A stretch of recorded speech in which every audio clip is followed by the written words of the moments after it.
Welcome to Return on Insights, the show where candid conversations with bold founders and leaders spark actionable insights for your business. I'm David Lindover. And I'm Erin Abatangelo. Every week, we pull back the curtain with leaders who are scaling teams and shaping the future, sharing the insights that create impact far beyond the bottom line. Discover how high-performing companies build enduring cultures, inspire teams to think bigger, and turn vision into action. If you see storytelling as your strategic advantage, you're in the right place. Welcome to Return on Insights podcast. I'm David Lindover. Today I'm joined by Remus Lechintan. He's a seasoned serial entrepreneur and technologist leading transformative ventures in Canada's software and communications sectors. As a founder of Voicemail Tel and co-founder of Round Assist, launched in partnership with Dragon's Den investor Bruce Croxon, Remus has built scalable customer-first platforms that bridge unified communications, AI, and software solutions across education and enterprise. What makes Remus stand out is his ability to create products built precisely around how customers work. From modernizing telecom infrastructure to customizing AI-ready student data platforms, his companies prioritize fit, flexibility, and usability. An early adopter of AI, Remus now integrates it into over 40% of his development operations, delivering real-time productivity gains across his ventures. With decades of insight, global partnerships, and a deep passion for tech-driven problem-solving, Remus offers rare perspective for executives that are navigating innovation in complex, fast-moving markets. Welcome, Remus. Appreciate you joining the show. Thank you, David. Thank you for the invite. So to kick things off, talk to me about how your personal journey from Romania to Canada influenced your entrepreneurial mindset and your leadership style. My journey from Romania to Canada taught me a big lessons that you need to adapt. So being here, adopting a new culture, I have to adapt. AI, it's about as well to adapt to new things that are coming to us very fast. Very similar in the way that when I landed here almost 30 years ago, I have to adapt quickly to the language, to the culture, to many things, even if I was prepared, but I have to adapt. No different with AI. Now for me, it's a new language that I have to adapt. I have to be able to be up to speed with what's happening. Back in Romania, I learned that you have to be resourceful. You have to be able to do things with very little resources. Now with AI, again, resources look like unlimited, but not always they are unlimited because AI as well is a very expensive tool. So we have to find ways for being cost effective to combine the new technology with the older one, and by mixing and creating hybrid model for a while, being able to succeed. And that's, it's the main lessons for me from coming from Romania, where you have to adapt, and back to a country where AI it's leading, and hope our country is going to be in the leading position that will be able to do exactly what I did 30 years ago. Let's hope for that. What does authenticity mean in the context of technology partnerships and customer relationships?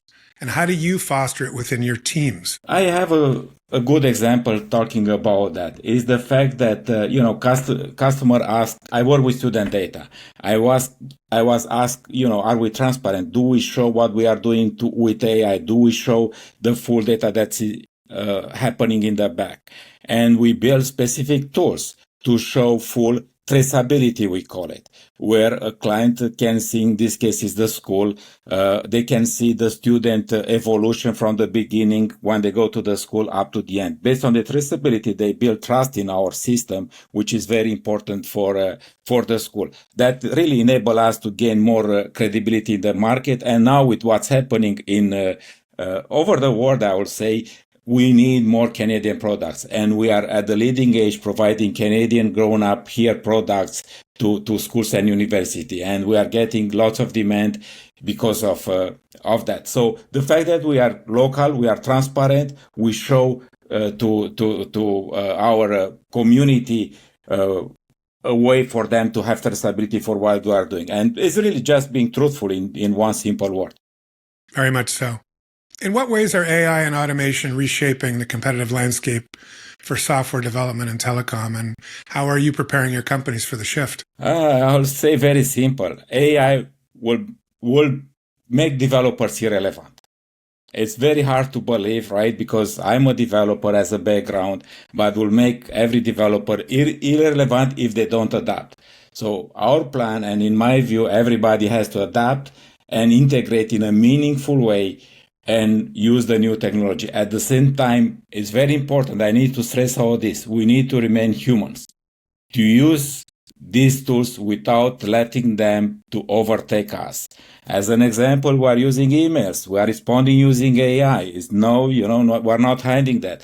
But in the end, it's us in the back that takes ownership of what we are doing, even if it's AI there and helping us to have better content, better message to everybody else around us. So it's very important in that case for us. I agree. Can you share a story with our viewership where deep customer empathy has led to a breakthrough product or solution? The best example on that one will be we have as well. I'm in the telecom space where we are developing tools for communication, and we're tagging and how people interact over voice is very important. That we created tools where we allow scripts for the conversation that are happening and meeting and recording to be able to show in a different way how these tools works, and it's one way for the way we are doing that. How do you approach risk and uncertainty when you're adopting new technologies or entering new markets? Before, to be fair, I'm in the technology business for 30 years. Was really your gut feeling, right? You take something and you take your best feeling about how you go about it. I started from writing code on the cards, right? I started very, very early. Then we move on other tools like PC computers, and the evolution is there. And most of the time, I just have to have an intuition about what's happening. With AI, we are really de-risking now the decision, because now we don't have to just to go by a gut feeling. We are able to use the tool, test, create different scenario, create micro experiments. And based on that, we have more clarity, more certainty about the decision that we are making. The data is not enough alone, but it's helping us a lot. You still need a human judgment. We still meet, we still talk. We have business meetings all the time. I have a team across the globe, Romania, India, Colombia. We are using these tools, but the human being, it is there. So the risking and taking a decision based on the data, it's a combination between the data, AI, and human being, right? We have to be there. We cannot just allow the tools there. Correct. And that's my answer there with the risk there. Thank you for that. So what lessons have you learned from collaborating with high-profile investors like Bruce? The main thing I learned, really we started 20 years ago. The main thing he asked me, I was, writing a contract, meeting with somebody, and, I said, here it is a contract, it's beautiful, works for us, right? And he said, what about the client? What problem are you solving for them? I said, what do you care? I wrote a contract, it's good for us. But really, that's the main lesson. He said, what about the client? Are we solving the problem? Is this relevant for them? Is this meaningful for them? And probably that's the main lesson I learned from him. It's you really need to solve a real problem for the client. Otherwise, you have the best contract that looks at the beginning right, but doesn't last too long. So it's very important to have the strategy there for the duration of the contract with the client there. It's not just enough to be quickly and scale and do something very impressive at the beginning, but not be able to be there for the long run. How do you see the demand for Canadian-made tech solutions evolving, especially in education and government? I like the subject, and I believe because I'm talking in government with people that are working, and it's not yet out everywhere, but they are clearly saying they are looking for Canadian products. In education, they need to replace other products with Canadian-made products with the data that reside here. It's no question. It's very critical for us to have localized products for the education market, and with the data sitting here, that is a competitive advantage, and everybody is talking about that at the government level, and we are already seeing movement, and we are doing actually, as we speak, migration to Canadian products and replacing US-based products. So I believe I mentioned even earlier, it's a very good time for us to be in education space because of that reason alone. Even if our country is, paying a big price at this time, I would say we as a company, we take advantage of that change.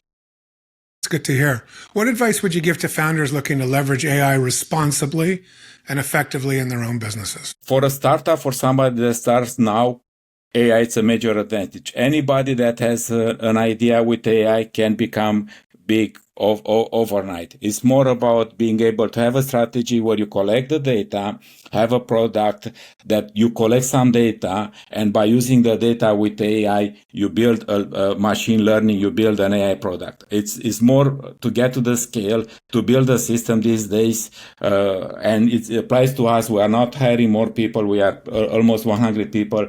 We are not hiring. We are at this moment trying more to use AI and replace some jobs with AI. So for a startup, it's the same. It's more about building the idea, use the data, and use the AI to create a product. It's a combination between AI tools and the data, I would say, for a startup. Well, that's all my questions for today, Remus, but I would like to welcome you back. Are there any more topics that you'd like to cover before I let you go and say goodbye to our viewers? No, thank you for the opportunity, David. I would like to extend my opening for anybody that wants to talk about AI. I'll suggest anybody that it's interesting or has a project about AI. I'm there to meet, and I would love it to provide my expertise for over 30 years in the tech space. Great. Thanks for the again, opportunity, Remus. David.